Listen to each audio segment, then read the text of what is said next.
Hello good morning students. आज हम class 11 में जो हमारा बायोलॉजी सब्जेक्ट्स है उस बायोलॉजी सब्जेक्ट में हमारा अभी राइजोपस चल रहा है, यानी कवक में पढ़ रहे हैं, जिसमें आप लोगों ने राइजोपस की संरचना के बारे में कल पढ़ा था इसके पिछले वीडियो में। तो आज के वीडियो में हम राइजोपस का में जनन पढ़ेंगे, रिप्रोडक्शन इन राइजोपस कि राइजोपस में जो जनन है वो कितने प्रकार से होता है, और मुख्यतः आज का वीडियो जो है वो राइजोपस में अलिंगी जनन या अलैंगिक जनन पर आधारित है। तो आइए देखते हैं आज का टॉपिक, राइजोपस में जनन यानी रिप्रोडक्शन इन राइजोपस। आगे देखिए, राइजोपस में जो जनन होता है वो 3 प्रकार से होता है। वो कौन से 3 प्रकार हैं? पहला है कायिक या वर्धी जनन यानी वेजिटेटिव रिप्रोडक्शन, दूसरा है अलिंगी जनन यानी एसेक्सुअल रिप्रोडक्शन, और तीसरा है लिंगी जनन यानी कि सेक्सुअल रिप्रोडक्शन। तो आज का जो पहला यानी है वो हमारा पहला टॉपिक है, यानी कायिक जनन, जिसे हम वेजिटेटिव जनन कहते हैं। तो राइजोपस में जो है कायिक जनन देखिए क्या होता है। ये बहुत ही आसान और बहुत ही साधारण है, इसलिए इसके बारे में हम नहीं डिटेल से कर रहे हैं। इसके बाद जो दूसरा जनन है उसको डिटेल से करेंगे। तो कायिक जनन यानी वेजिटेटिव रिप्रोडक्शन, इसमें कवक सूत्र विखंडन द्वारा टूटकर नया कवक जाल बनाता है। यानी ये विधि बहुत ही साधारण और सहज विधि है। इसमें क्या होता है कि जो राइजोपस के कवक तंतु हैं, क्योंकि ये राइजोपस का एक कवक तंतु है, आपने राइजोपस की संरचना में देखा था, तो इस राइजोपस के कवक तंतु जो है विखंडन की विधि द्वारा टूट जाते हैं, यानी खंड बन जाते हैं। और खंड बनने के बाद में जो कवक सूत्र टूटता है, यानी इसमें से जो कवक सूत्र टूट जाता है, वही कवक सूत्र एक नया कवक जाल बना लेता है। इस प्रकार कायिक जनन की प्रक्रिया पूर्ण होती है। क्योंकि कायिक जनन की आपने विधियां पढ़ी हैं, विखंडन विधि, पुनरुद्भवन विधि, बीजाणु जनन विधि, इस प्रकार से कायिक जनन की विधियां आप पढ़ के आए हो। तो यहाँ पर जो कायिक जनन होता है राइजोपस में, वो विखंडन की विधि द्वारा होता है। विखंडन का मतलब है कि राइजोपस के जो कवक तंतु हैं वो टूट करके अलग हो जाते हैं, और टूटे हुए अलग खंड से नया कवक जाल का निर्माण हो जाता है। तो ये था आपका कायिक जनन। इसके बाद अब हम देखते हैं अलिंगी जनन या अलैंगिक जनन, यानी राइजोपस में अलैंगिक जनन या अलिंगी जनन। तो यहाँ पर ये पूरा जो स्ट्रक्चर बनाया गया है, ये राइजोपस में जो है एसेक्सुअल रिप्रोडक्शन इन राइजोपस, अलिंगी जनन का पूरा चित्रण किया गया है स्टेप बाय स्टेप, यानी किस प्रकार से जो है अलैंगिक जनन राइजोपस में होता है। तो हम इस थ्योरी को इसी चित्र के साथ इंप्लीमेंट करते हुए आसानी से समझते हैं। तो देखिए, सबसे पहले अलिंगी जनन में कि यह प्रायः बीजाणुओं द्वारा होता है। यानी जो अलिंगी जनन की प्रक्रिया है, एसेक्सुअल रिप्रोडक्शन की जो प्रक्रिया है, वो प्रक्रिया में सबसे पहले जो जनन होता है, यानी ये जनन की क्रिया जो है वो बीजाणुओं में कंप्लीट होती है, यानी बीजाणुओं में पूर्ण होती है। जो बीजाणु हैं, बीजाणुओं का निर्माण बीजाणुधानी में होता है। यानी जो बीजाणु बनते हैं राइजोपस में, उनका निर्माण बीजाणुधानी में होता है। बीजाणु जो होते हैं वो अनुकूल परिस्थितियां में बनते हैं। यानी जो ये बीजाणुधानी है, इसमें जो बीजाणु बन रहे हैं, जो निर्मित हो रहे हैं, उनको जब उनके अनुकूल परिस्थितियां मिलती हैं तब बीजाणुओं का निर्माण होता है। क्योंकि ऐसे हर समय बीजाणु नहीं बनते हैं, क्योंकि जब उनको परिस्थितियां अनुकूल मिलती हैं तब वो बीजाणु बनते हैं। बीजाणु जो बनते हैं वो अचल होते हैं, यानी गति नहीं कर सकते हैं, और दोहरी भित्ति वाले तथा बहुकेंद्रकी होते हैं। यानी जो बीजाणुधानी में बीजाणु बन रहे हैं वो कैसे होते हैं? अचल होते हैं और दोहरी भित्ति वाले एवं बहुकेंद्रकी होते हैं, यानी उनमें कई सारे केंद्रक पाए जाते हैं। तो अब समझ में आया कि जो अलिंगी जनन है वो बीजाणुओं द्वारा पूर्ण होता है, यानी बीजाणुओं द्वारा, प्रायः बीजाणुओं द्वारा होता है। तो अलैंगिक जनन की क्रिया पूर्ण करने के लिए बीजाणु का निर्माण होना आवश्यक है। और जो कि आप पढ़ चुके हो कि बीजाणु जो है वो बीजाणुधानी में बनते हैं और अनुकूल परिस्थितियां मिलने पर ही बीजाणुओं का निर्माण होता है। और जो बीजाणु बनते हैं वो बीजाणु दोहरी भित्ति वाले तथा अचल और बहुकेंद्रकी होते हैं।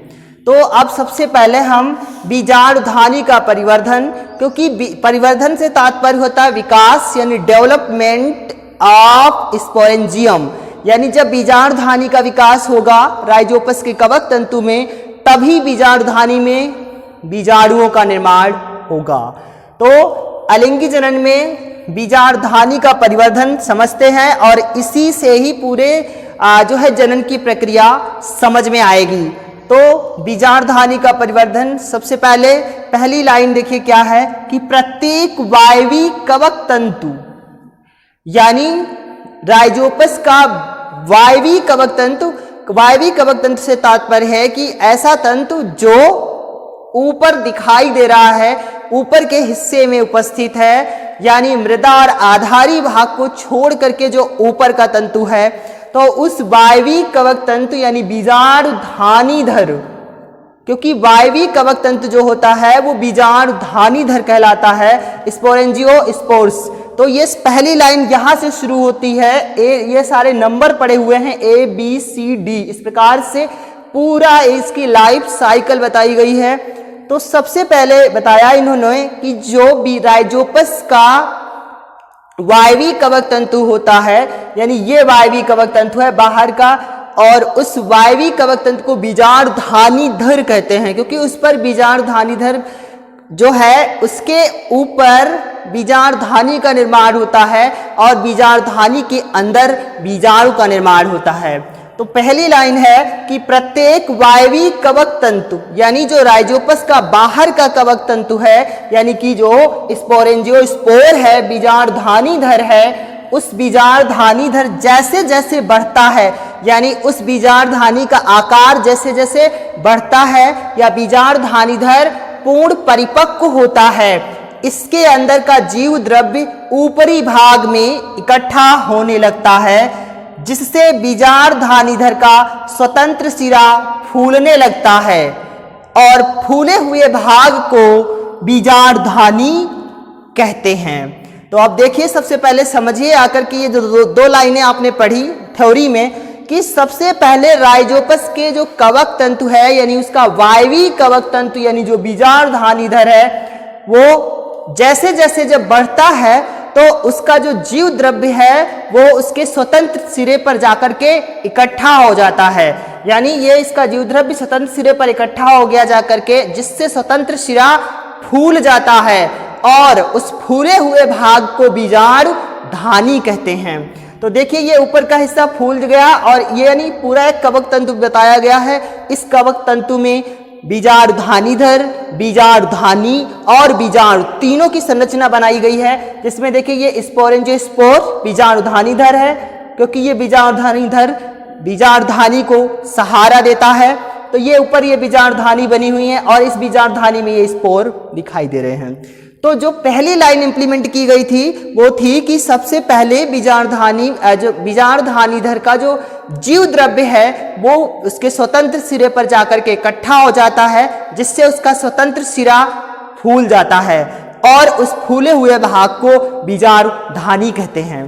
तो ये देखिए, ये इसका स्वतंत्र सिरा ऊपर लग गया, जिससे ये ऊपर का सिरा फूला हुआ है और इसी को उठा करके अगले स्टेप में यानी बी में रखा गया। देखिए, ये फूला हुआ हिस्सा है, क्योंकि अब हमें इस कवक तंत्र से कोई मतलब नहीं है, हम कराने जा रहे हैं अलैंगिक जनन। तो अलैंगिक जनन के लिए हमें अब मतलब है बीजाणुधानी से। तो यही बीजाणुधानी उठा करके यहाँ पर आपको समझने के लिए रखा गया है और इस बीजाणुधानी से इस पूरे चक्र में एक नए कवक जाल का बनना दिखाया जाएगा। तो देखिए, ये बीजाणुधानी यहाँ से उठा करके हम यहाँ ले आए और ये बीजाणुधानी कैसी है कवक तंतु की अपेक्षा या बीजाणुधानीधर की अपेक्षा, क्योंकि ये वाला हिस्सा बीजाणुधानीधर कहलाता है। धर का मतलब होता है बीजाणुधानी को धारण करता है, यानी इसके ऊपर बीजाणुधानी उपस्थित होती है। तो ये बीजाणुधानी जो है कैसी हो जाती है जीव द्रव्य के कारण, मोटी हो जाती है। वही अगले स्टेप में दिखाई गई है डेवलपमेंट ऑफ स्पोरेंजियम यानी बीजाणुधानी का परिवर्धन। यानी बीजाणुधानी जब अगले स्टेप में आई तो क्या है, स्वेलिंग हाइफल यानी बीजाणुधानी, स्वेलिंग माने फूला हुआ, सूजा हुआ, यानी बीजाणुधानी का जो हाइफल है वो फूल जाता है, फूला हुआ होता है। तो यहां पर समझ में आ गए थे, हम यहां तक पहुंच गए थे कि जिससे बीजाणुधानी का स्वतंत्र सिरा फूलने लगता है, फूले हुए भाग को बीजाणुधानी कहते हैं। तो देखिए ये बीजाणुधानी यहां तक आई और इस फूले हुए भाग को यानी बीजाणुधानी आप इस पूरे कवक तंतु में देखोगे तो ऊपर उपस्थित है और यही बीजाणुधानी उठाकर हम यहाँ लाए जिससे आपको समझ में आया आसानी से। उसके बाद अगले चरण में फिर डेवलपमेंट ऑफ स्पोरेंजियम बीजाणुधानी का परिवर्धन। यहाँ पर क्या है, सॉइलिंग हाइफल यानी बीजाणुधानी का फूला हुआ सिरा है, ठीक है। इसके बाद बीजाणुधानी में जीव द्रव्य दो भागों में बंटने लगता है, परिधि जीव द्रव्य तथा केंद्रीय रिक्तिकामय जीव द्रव्य। इसके बाद अब जीव द्रव्य का बंटवारा होता है। देखिए यहां तक हमारी जो बीजाणुधानी थी उसमें कोई ऐसी अंदर संरचना नहीं दिखाई दे रही है। पूरी बीजाणुधानी में जीव द्रव्य बराबर भरा हुआ है। अगले चरण में देखिए बीजाणुधानी के बीच में एक रेखा सी दिखाई दे रही है और इस रेखा में पेरिफेरल प्रोटोप्लाज्म यानी जो जीव द्रव्य है वो यहाँ पर क्या होता है, दो भागों में बढ़ जाता है। कौन से दो भाग, जीव द्रव्य, परिधि जीव द्रव्य तथा केंद्रीय रिक्तिकामय जीव द्रव्य। यानी कुछ जीव द्रव्य जो है बीजाणुधानी के किनारे लग जाता है और कुछ भी जो जीव द्रव्य है वो बीजाणुधानी के केंद्र में स्थित हो जाता है। यही अगले चरण में दिखाया गया कि स्पोरेंजियल वॉल, और यानी यही अगला चरण जो है, इस चरण में यही जो बीजाणुधानी के अंदर जीव द्रव्य का बंटवारा करने वाली दीवार थी वो दीवार किनारे लग करके आ जाती है। यानी यहां तक हम पहुंच गए थ्योरी के माध्यम से। आगे परिधि जीव द्रव्य अनेक भागों में बढ़ जाता है। यानी जो परिधि जीव द्रव्य था, जो दीवार के किनारे लगा हुआ जीव द्रव्य था, वही कई छोटे छोटे भागों में बढ़ जाता है। प्रत्येक भाग बहुकेंद्र की बीजाणु में बदल जाता है, यानी स्पोर का निर्माण हो गया। तो आइए देखिए यहाँ पर जो ये परिधि जीव द्रव्य था, यानी जो दीवार के पास वाला जीव द्रव्य था सटा हुआ, यही जीव द्रव्य अगले चरण में कई छोटे छोटे भागों में बट गया और ये जो छोटे छोटे भाग हैं ये सारे प्रत्येक छोटे छोटे भाग बीजाणु में बदल जाते हैं, स्पोर्स में बदल जाते हैं। इसके बाद क्या होता है, आगे देखिए अगले चरण में कि बीजाणुओं के परिपक्व होने पर बीजाणुधानी फट जाती है और बीजाणुओं का प्रकीर्णन वायु द्वारा हो जाता है। अब देखिए जो ये बीजाणुधानी थी, ये बीजाणुधानी परिपक्व हो गई, पूर्ण विकसित बीजाणुधानी हो गई और परिपक्व होने के बाद बीजाणुधानी को क्या होती है, अनुकूल परिस्थितियां जब मिलती हैं तो बीजाणुधानी का ये बाहर का सिरा फट जाता है और बीजाणु मुक्त हो जाते हैं। मुक्त हुए बीजाणु का जो है वायु द्वारा प्रकीर्णन हो जाता है। प्रकीर्णन का मतलब है फैलाव होता है, फैलने लगते हैं। यानी ये बीजाणुधानी जब फट गई तो बीजाणु क्या हुए, वायु में उड़ने लगे, क्योंकि वो बीजाणु जो है बीजाणुधानी से मुक्त हो गए, यानी निकल गए, स्वतंत्र रूप से निकल आए और जब वायु के संपर्क में आए तो ये बीजाणु प्रकीर्णित होने लगे, उड़ने लगे। इसके बाद अगले चरण में देखिए बीजाणुओं के परिपक्व होने पर बीजाणुधानी फट जाती है और बीजाणु का प्रकीर्णन वायु द्वारा हो जाता है। इतना आप समझ चुके। आगे देखिए अनुकूल वातावरण मिलने पर बीजाणु अंकुरित होते हैं और दृढ़ भित्ति फट जाती है, अंताभित्ति वृद्धि करके कवक तंतु और बाद में संपूर्ण कवक जाल बनाती है। तो अनुकूल परिस्थितियां मिलने पर यही बीजाणु जो है अंकुरित होते हैं। तो देखिए ये बीजाणु बाहर आया था, ये बीजाणु की संरचना है और इसको अनुकूल परिस्थितियां मिलने लगी जिससे क्या हुआ, बीजाणु में अंकुरित होने की अवस्था बनना प्रारंभ हो गई। और आगे स्टेप में दिखाया गया जर्मिनेशन ऑफ स्पोर यानी बीजाणु का अंकुरण। अब यहाँ पर अगले चरण में H के बाद I चरण में देखिए क्या होता है, बीजाणु का पूर्ण रूप से अंकुरण हो जाता है।